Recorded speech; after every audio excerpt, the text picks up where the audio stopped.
Hello everyone, today I'm going to show you how to draw on Google Maps.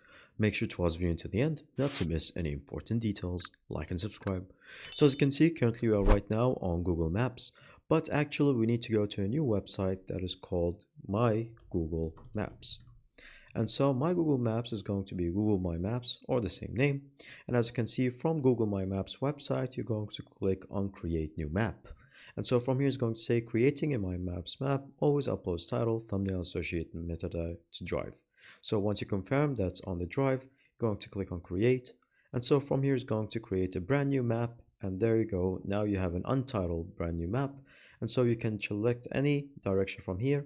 And so if we could say to Denver, so right there, we're going to click on any of the options. So add a marker, so we can create a marker from here and we can point it out.